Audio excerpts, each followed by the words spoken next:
Now we're going to turn our attention to the rugby in the Irish under-20s road, I guess, to the semi-finals of that World Championships down in South Africa. Alan Quinlan is joining us on the line this morning. Quinny, how are things? Good, thanks lads, and yourselves? Keeping well, Quinny. Thanks for hopping on. It's been a mad tournament for more reasons than one, Quinny, and of course the Irish team has had to deal with a lot of terribly tragic circumstances around the group. Greig Oliver, of course, the father of the Irish scrum half Jack, dying earlier this week after a paragliding accident, and then you've the St Michael's pupils as well, Max Wall and Andrew O'Donnell, dying in separate incidents on the same holiday in Greece, and I know they would have both been very friendly with different members of this Irish under-20 squad. It's hard to get their head around it, and an unbelievably brave performance yesterday under the circumstances. Yeah, it was obviously really difficult. I think Richie Murphy said that they had to make a decision the night before whether they were actually going to play the game or not, which was must have been really difficult. I think the shock and the unbelievable sadness that must have been in the group, they must have been rocked by that whole thing, given obviously what happened. Andrew O'Donnell and Max Wall as well, before they got the news of what happened to one of their teammates' fathers, Jack Oliver's dad, Greig. So it was a lot to take, particularly when you're dealing with a match, number of changes in the side, all that kind of stuff, and you probably think the sport isn't important here, and how are you going to kind of get yourself right to go out and play a match?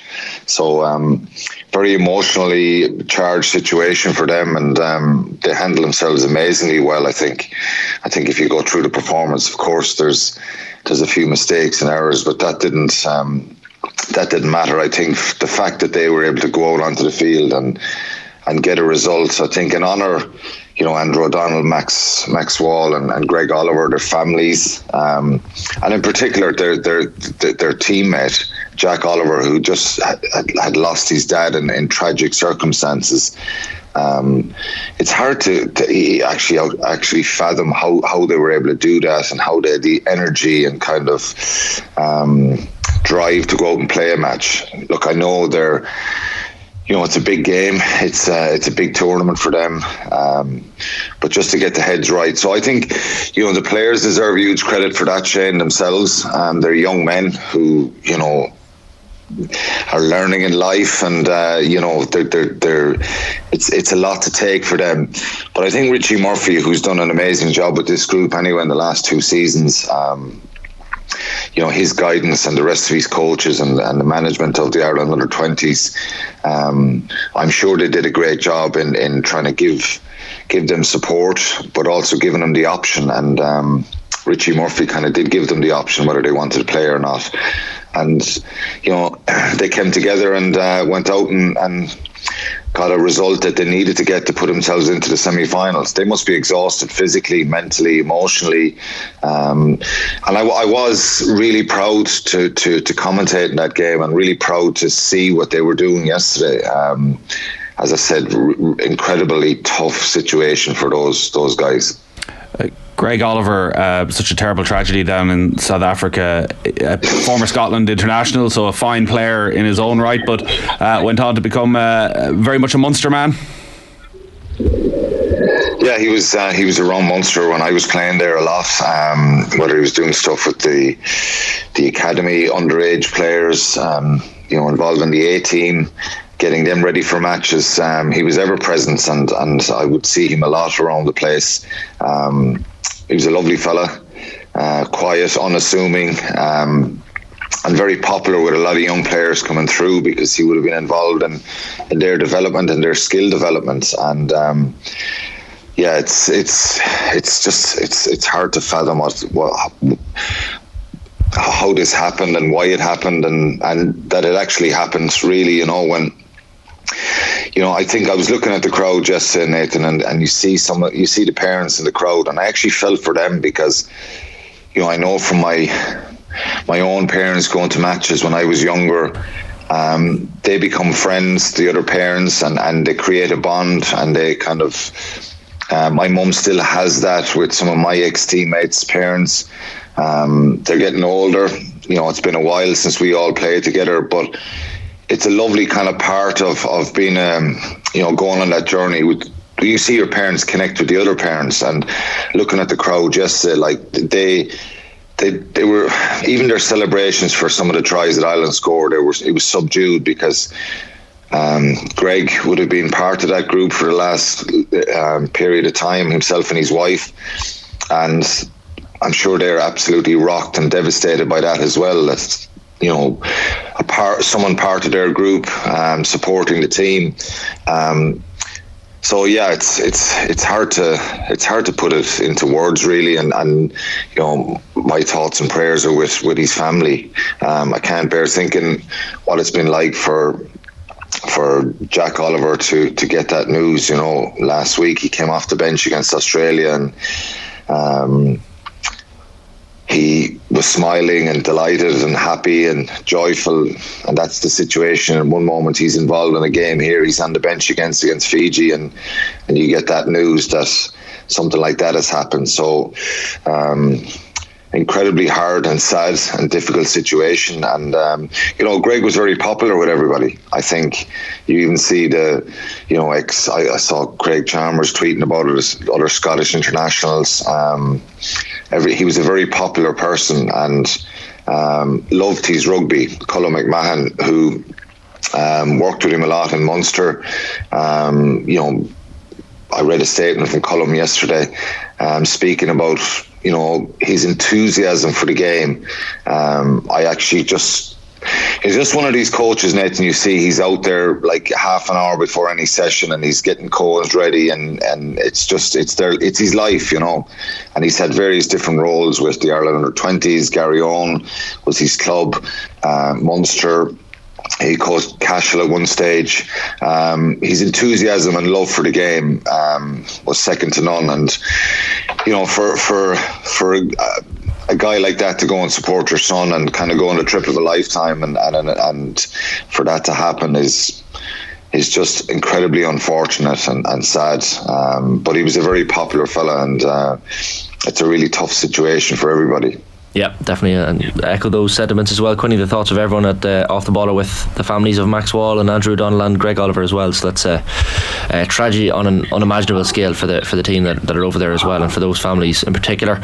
And on the pitch, and it feels almost shallow to be talking about matters on pitch after such a tragic week. But 47 points to 27 win over Fiji. Ireland now advanced to the semi-finals of this World Under-20 Rugby Championship as winners of their pool as well.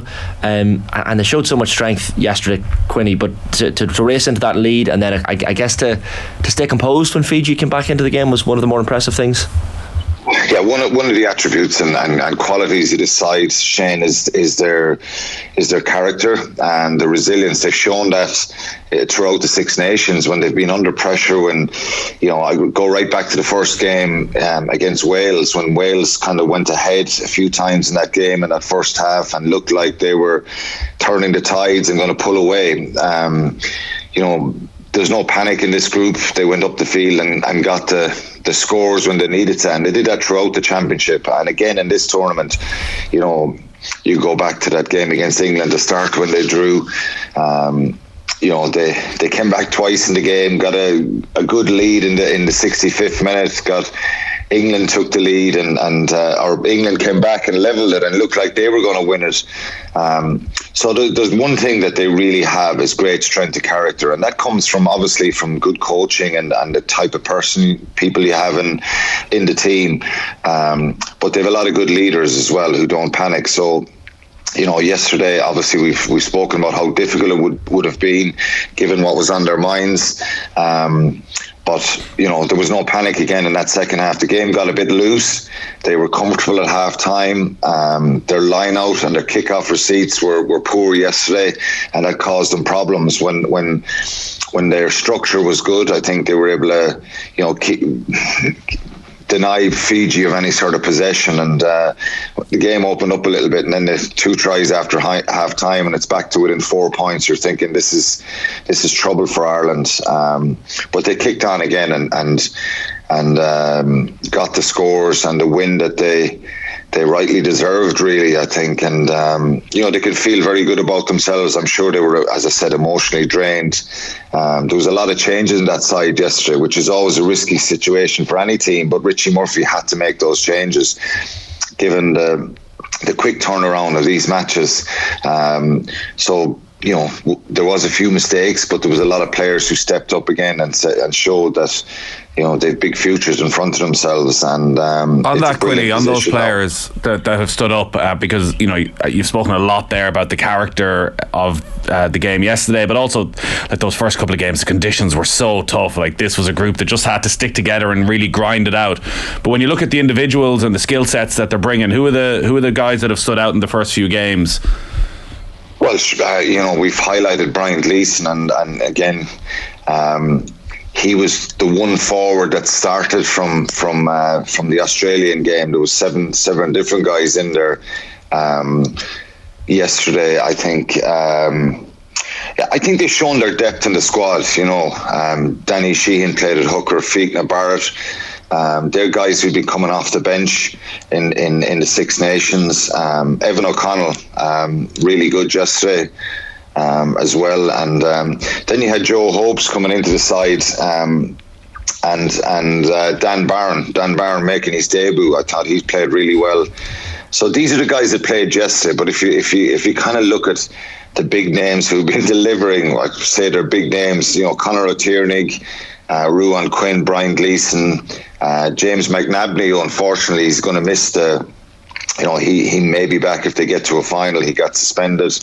The captain has been brilliant, Gus McCarthy. He's been a real leader for them. John Devine in the centre, I said that in commentary. He's been ever present in this team and a superb player. So there's a lot of them there. There's, I think Andrew Osborne, Hugh Gavin, these guys, Henry McArleen, the fullback, superb. They've got continuity, and I think, look, the reality is they know his best team are the likes of those guys that I've mentioned. A lot of the players yesterday are backing them up, but very closely backing them up, which is, a great sign of the depth that Richie Murphy has developed with this side. So who knows whether it'll be good enough or not, but I think, in a really tough group, particularly the England and Australia games, they were always going to be really tricky. Australia, before this tournament, there was a lot of talk that they could kind of really challenge for this tournament and this competition. So they've done remarkably well again, and I think they play South Africa now in a semi-final, which is, dare I say it's one that you kind of think Ireland have a really good chance. Even again, it's against the hosts at home, but they've shown their own flaws and vulnerabilities as well. South Africa, they're a very powerful side, but hopefully Ireland can regroup now and deal in whatever way they need to in the next couple of days and get ready for that game on Sunday. Are those things that you mentioned, the lineouts and the restarts maybe not being up to scratch as they had been in previous games, is that a concern going forward to the semi-final, or is that just because of, I guess, as you say, all the changes made to the team? I think it was 10 changes in all made by Richie Murphy. Is it a concern? Well, it's always a concern. Is it a catastrophe? No. Of course it's a concern. And these are things that, look, at the very top level of the game, it can happen in certain matches where there's a breakdown of communication. The opposition are putting pressure on your line out. Things just start to go wrong, and it has a snowball effect. I think it's crucial if Ireland want to get to a final and try and challenge and try and win this. It's an area they have to get better at. It's probably a mixture of timing issues, and it wasn't just in yesterday's game. There was a couple of lineouts in the Australia and England game that they lost as well. I think the changes probably yesterday, there was more lineouts that they lost, and there was more breakdowns in that communication and that whole package. That was probably down to the change as well. New players coming in, not doing it on a regular basis against quality opposition who are throwing players up in the lineout. Do you know what I mean? You can do it in training all day long. The kickoff receipts, it's a coach's nightmare really if you score a try or a penalty and you're receiving a kickoff and you knock it on or you don't gather it and the opposition get the ball and they get a score. It's the most frustrating part of the game for me, and most coaches would probably say the same. You want to win that kick-off, set something up and get into the opposition's half again. That can be draining as a player when teams do that really well, and good teams do that. So they can fix it. Of course they can. They've got to work on this, get their timing right. Sometimes simplify things. I think they're a very brave side and they've a lot of courage. So, they throw a lot of balls to the tail of the line, whereas on occasions, it's maybe just about winning it at the front sometimes and being pragmatic. And I spoke after the England game, maybe a little bit of game management around the kicking game, particularly now if you're in a semi-final. Territory is vital. Doing the simple things really well. It sounds boring because I think they can play, and we've seen that. But they're the things that they need to be better at going forward. And, I think if they can get into a final, France are obviously everybody's favourites, and 3 bonus point wins. They've demolished all three oppositions that they've played against. They look incredibly powerful. But if Ireland were to get there and, it'd be a wonderful achievement and they could have a real crack at it. But obviously it's got to play a good South African side first. But I think, being in a semi-final is a really good return so far, but they'll want more.